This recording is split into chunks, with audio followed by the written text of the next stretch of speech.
Assalamualaikum warahmatullahi wabarakatuh. Ketemu lagi dengan Ibu Niken dengan materi tentang FIKA.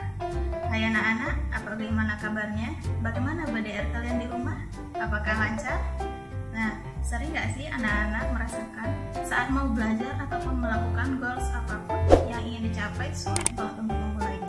Dan udah janji sama diri sendiri untuk memulai hal tersebut, namun rasa malas juga sering melanda dan cenderung untuk menunda-nunda rencana yang sudah ditetapkan. Dikerjakan besok aja deh, dan besok dibilang lusa aja deh, dan lusanya dibilang minggu depan aja deh, gitu, biar pikirannya fresh dulu. Dan pada akhirnya tugas tidak dikerjakan. Dan setelah tugas tersebut numpuk, baru dikerjakan dan membuat hasilnya tidak maksimal.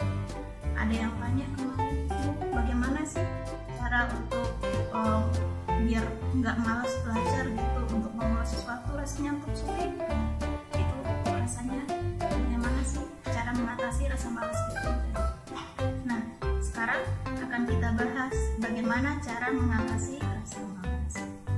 Nah, untuk sekarang kita belajar dari suatu negara, bagaimana cara mengatasi rasa malas yang sudah diterapkan di negara tersebut, yaitu negara Jepang.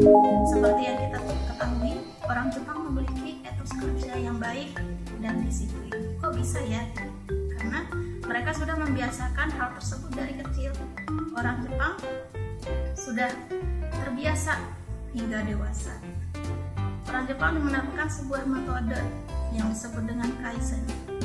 Nah, yang menurut bahasa berasal dari dua suku kata, yaitu Kai dan Zen. Nah, Kai itu artinya berubah dan Zen itu baik atau bijaksana, yaitu Kaizen berubah menjadi lebih baik atau lebih bijaksana. Nah, yang secara istilah Kaizen itu perubahan dalam hidup bisa dicapai secara perlahan dengan penuh kebijaksanaan. Nah, prinsip Kaizen ini juga disebut dengan prinsip 1 menit, yang intinya melatih seseorang melakukan sesuatu hanya dalam 1 menit setiap hari di waktu dan jam yang sama. Nah, contohnya anak-anak mau belajar gitar. Nah, dalam 1 menit setiap harinya, misalnya pagi, siang, atau sore di jam 3 waktu yang sama, dan belajar 1 menit hari ini, dan besok juga 1 menit, dan besok lainnya lagi juga 1 menit, dan akhirnya itu akan menjadi kebutuhan anak-anak. Nah, karena prinsip 1 menit ini sederhana, prinsip ini bisa diterapkan dalam situasi apapun dan boleh dilakukan oleh siapapun. Nah, dalam hal ini dilakukan tanpa adanya distraksi. Apa itu distraksi? Kalian itu harus fokus pada hal tersebut.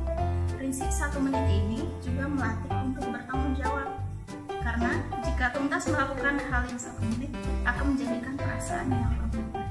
Lama-kelamaan akan menjadi ketagihan, karena menjadi ketagihan dalam 1 menit setiap hari akan bertambah terus dalam setiap harinya.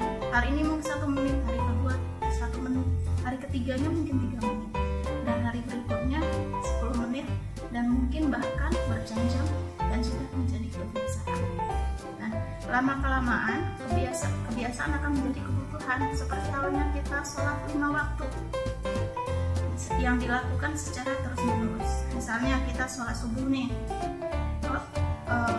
hari ini lupa sholat subuhnya, dan rasanya ada yang kurang karena sudah menjadi kebutuhan setiap harinya. Jadi dalam prinsip ini, sesuai dengan definisinya, perubahan hidup dilakukan secara perlahan dan dengan penuh kebijaksanaan. Jadi mending dikit-dikit aja dilakuin dengan secara rutin. Jika rutin melakukan sesuatu setiap harinya, kamu bakal menguasai apa yang kamu pelajari. Nah, hal ini berkaitan dengan salah satu peneliti dari Jerman, yaitu Hermann Ebbinghaus. Nah, yaitu tentang memori dan kemampuan mengingat.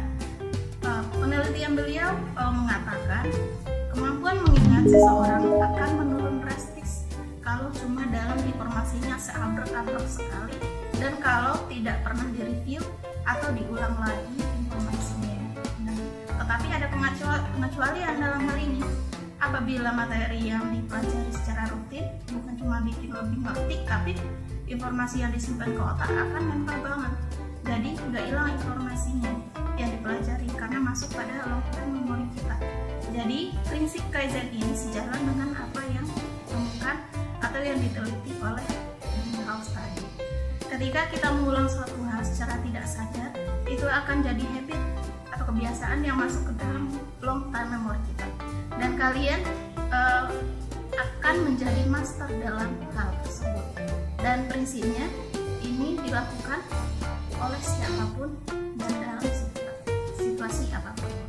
Nah, selain yang kita bahas tadi, prinsip 1 menit dan yang diteliti oleh Ebbinghaus tadi, ada nih langkah-langkah lain yang diterapkan dalam Kaizen ini. Ada 6 langkah. Yang pertama, menemukan potensi perbaikan. Nah, sebelum kita mereview atau melakukan suatu hal yang baru yang kita lakukan sekarang, kita review seharusnya kemarin kekurangan saya apa ya. Dan yang kedua, menganalisis metode yang digunakan saat ini. Dari metode yang kemarin kita analisis apa sih yang kurang, jadi ditambahkan pada metode yang sekarang. Yang ketiga, mencetuskan ide orisinal. Jangan takut untuk mengeluarkan ide atau mencoba hal-hal baru. Yang keempat, menyusun rencana pencapaian. Apa sih yang akan kalian capai? Apa sih yang akan kalian terapkan untuk metode yang saat ini gitu. Dan 5, menerapkan rencana. Apa sih plan, rencana apa saja sih yang akan kalian lakukan di tahap ini. Yang keenam, mengevaluasi metode baru. Nah, dari prinsip yang kita bahas tadi ada 2 nih, dari prinsip Kaizen yang 1 menit dan yang kita bahas dari peneliti atau psikolog yang dari Jerman tadi, yaitu Ebbinghaus. Nah, jika anak-anak memiliki cara tersendiri untuk mengatasi cara belajar, boleh untuk share ke kita untuk bisa dibaca oleh teman-temannya. Silahkan di komen di bawah ini ya. Nah, dan sampai jumpa di pertemuan selanjutnya. Wassalamualaikum warahmatullahi wabarakatuh.